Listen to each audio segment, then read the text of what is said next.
Thank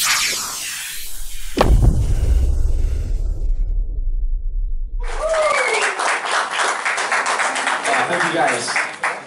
Well, very quickly, I'm very grateful for the opportunities that have been given to me, and everything's going very well for me. I had a very good night tonight. We had a great camp, like I mentioned before. We had a great sparring, great training camp that allowed me to perform the way I did tonight. Adrien Broner had a tough, he's a tough fighter, he's a great champion. But I was a better fighter tonight, as we had a better game plan, and I think I showed everybody, great boxing on my end. We were active, we were dominating, we were in control, and I'm just very happy with the way things turned out for me, and I want to thank everybody for joining us and for being part of this wonderful show. Lou Bella, Showtime, BBC, who is also part of this, and just everybody who make this whole show, come together. All the media and all the fans, all the support that we get. I'm over there from Cali, and I'm over here in Brooklyn, New York, and I get a lot of support from all you guys out here. So for that, I'm very thankful. Mikey, straight back here. Yes. Congratulations on the victory. You fought this fight at 140 pounds. You're still the lightweight champion at 135. And I know you said in the ring afterwards about the prospect of you could fight at 135, you could fight at 140, you could fight at 147. But when you think about the way you felt physically at 140 pounds and the types of opponents out there that could make for another big fight for you, number one, how did you feel at 140 compared to fighting at 135? And what is the fight that you think is the big fight for you that's like actually a legitimate makeable fight? Look, I felt really, really comfortable at 140 right now. We had a tough opponent in front of us with Adrien Broner, strong, big guy. I felt my power was still there. I felt my speed was there, my footwork, my reflexes. The only difference is because I am fighting bigger men, they can take a bigger punch. And that might be translated like my power doesn't carry on, but I feel strong. If there's an opportunity to come down to 35 for a good fight, I've said it, an exciting fight that interests me at 135, title unification, or a good title defense, I'll do that. I'll move down to 35. If that's not available, we know boxing. I can't be waiting or sitting around chasing anybody. I'll move on with my career at 140 or possibly 147. Now you asked who's a real actual guy that we could actually land a fight with. Well, at this point, I think they gotta call us and make that happen. I'm not chasing anybody. There's guys who are with other promoters who might not be as interested in reaching out. So why even mention their names? If they really want it, they gotta call us. Because I'm willing to work with anybody. It does draw up some publicity if you throw a couple names out there. If there's somebody legitimately interested. Look, I'm happy to write about it. Look, we can mention anybody. I mean, and if it's not gonna happen, it's just for publicity. They're serious. They can get a hold of me. They still work. With my brother, we still got fighters in different promotional companies that we can always, get the phone, running, ringing, and why not? I'm willing to work with anybody. If I could just ask one question for your brother, Robert. Maybe you could just address your thoughts as the trainer of how you thought Mikey was physically at 140 and whether you think he could handle perhaps a move up to 147 as he mentioned as possible. Well, he felt good. He felt strong. He controlled the fight up until the 12th round, so there was no signs of him feeling weak or getting tired. He was in great shape. Obviously, it'd be we'd have to be very smart about moving up to 147. But if the right fight, the right opponent is there, there's a few that have also moved up in weight. It's not like Mikey's the only one moving up. We have a few at welterweight that are really good fighters that have been moving up in weight too. So, anything like that, we would be more than open to take. Mikey, Nick Gilaracas, Real Talk Boxing. Earlier in the fight, Broner using a lot of movement and speed to be able to stick and move and try to circle and stay away from you. And you wind up catching him some big shots, but what adjustment do you make throughout the fight to be able to deal with his speed? Well, earlier in the fight, I knew he was going to be fresh and he was going to be using his speed. I expected that, but I knew that it was my timing, finding that range and that distance, and starting to land a few shots would slow him down. and that's what we did. We started picking up the activity, working behind the jab, and I think he must have felt some power because he started to respect a little bit, and that probably slowed him down a little bit, enough to give me that opportunity to pick up that work rate.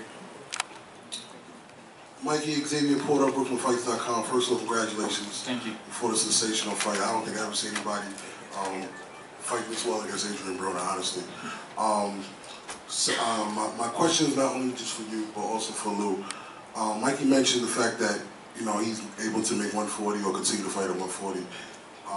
And he says there's nobody out there fighting him. But you have a guy at 140 that would particularly like to get in the ring with Mikey, Regis Prograis. So what do you think about possibly matching up Mikey against Regis? We got to let things build. Regis is here. Look, Mikey's been in this position when he was a younger guy coming up too. You want to fight the best, and when you know how good you are, you really want to fight the best. But we'll build to that, and Regis will keep winning and do what he's got to do. And maybe I know that this man's not going to run away from a challenge. So you don't know what could happen in the future. There was one other thing too. You're sitting here watching a guy who's dominant 35-pounder, moved up tonight to 140 to fight a guy that's been fighting at 147, dominated that guy, now talking about 47. This is like throwback stuff. This is like old-time boxing. This is what it means to be pound for pound. When you know that you're the best at 135, but you'll go up to 140 to take a challenge, and you'll sit there and talk about going up. That great respect for that. That's what it's about.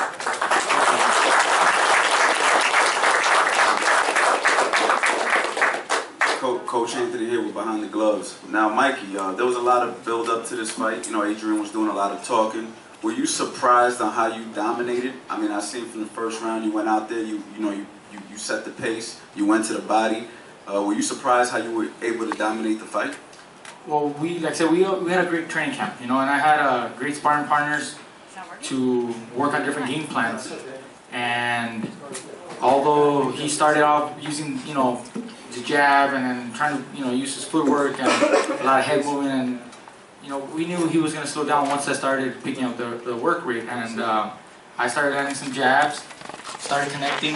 I found my distance and my range that was, the most effective thing, and I keep telling everybody, the timing beats speed, and I think I had a better timing, better range. I was in control. Whenever he wanted to step on the gas and come on the attack, I was just one step behind him, and he wasn't able to touch me. And when I wanted to put on a little bit of pressure, just a little bit, I took a small little step forward and was able to land a jab or a straight right hand, just enough to keep him, on that defensive side. So I had a great game plan, and it worked out perfect. And if you had it your way, who would be the next opponent you would want to fight? I know you're a fighter and you just do what your team tells you to do, but who would you like to fight? Well, like I said, we can call out a lot of guys, but I'm open to anybody that wants to step up. At 135, I've mentioned it before. A title unification match. Jorge Linares is the #1 guy that stands out the most. If that's unavailable, at 140, you got title unification matches right now coming around the corner between Crawford and Ndongo. That would be a great matchup. But we all know the promotional, problems sometimes don't allow fights to happen. So I'm not going to be waiting for anybody. I think look at the turnout tonight, and look at the media and everybody more buzz about my fight with Adrien Broner than people are talking about Crawford and Ndongo. No disrespect to the champions, but let's just make it, be honest. And I'm not going to be waiting for someone that the promoter might not be willing to work with. If that's unavailable, I'm looking at other options, even 140 or even, like I said, even 147. And I'll say something because Mikey won't say it. Mikey's not a guy who does what his team says to do. Mikey didn't spend 2.5 years, in a lawsuit to do what his team says to do. Mikey doesn't talk like this, so I'll say it for him. Mikey makes his own decisions. He runs his own career, and that's what he waited 2.5 long years to do. So at this point, we'll all sit down, but who Mikey wants to fight is the guy that he'll fight. Go ahead, Constantino. Mikey, what did you think about his power? Well, I felt the fight size advantage. Maybe he was a little heavier, but honestly, I didn't feel the power. He landed a few shots, but nothing really hurt me. I knew he let his hands go to the body, you know, some good hard shots, but not enough to hurt me. I don't know. I didn't get caught clean and effectively either. I mean, if I would have got caught with something really solid, maybe I would have said, you know, I felt the power, but I wasn't caught effective like that. So I honestly didn't feel the power. Mikey, back here. Congratulations on the win. Thank you. One of the best fighters in the world is you. One of the other best fighters in the world is Lomachenko. He's fighting in a couple of days. You two together probably is one of the best fights in boxing. What do you think about fighting Lomachenko despite the promotional? Listen, I think that would be a great matchup based on styles. I hear he is willing to fight me and has mentioned that he wants to fight me. His manager reached out to my brother asking him, you know, maybe we can build that fight up. But I don't see him making the move up to 135. You know, he's fighting a guy at 130 who just came out from a loss at 126. You know, I mean, that doesn't show me he wants to move up to 35. If you're serious about it, like I said, they can come, you know, give us a phone call. You know, we can bring them on to Showtime. You know, we can definitely have those discussions. I think it would be a great matchup at 135. I ain't coming down to nobody. I'm not gonna wait for anybody either. Hi, Mikey. It's Kelly with the punchline. What do you think about the possibility of the winner of Conor McGregor and Floyd Mayweather? And would you guys move your training camp? Hey, why not? I mean, hey, at this point, you know, like I said, I'm open to any options, and if they're serious about that, I'll take on that fight too. You know? Right here, Mikey, Toronto 5v360. You're in a confusing situation. Where are you at? Right here, okay. Linares has the Diamond Championship at 135, correct? Well, okay, to clarify some of that, okay. He held the WBC lightweight title until he was out for injuries, which forced him to vacate the title that Dejan Sladikinin picked up. When he returned, the WBC granted him the status of emeritus champion, and he holding WBC Diamond title, which is basically like a mandatory position to fight me. If you really want to clarify, he didn't want to fight Dejan. He didn't want to fight Dejan. He didn't want that fight. He didn't want the fight. I mean, he ran away from that fight, and then I know this because I promote Dejan, and then this man demolished Dejan. So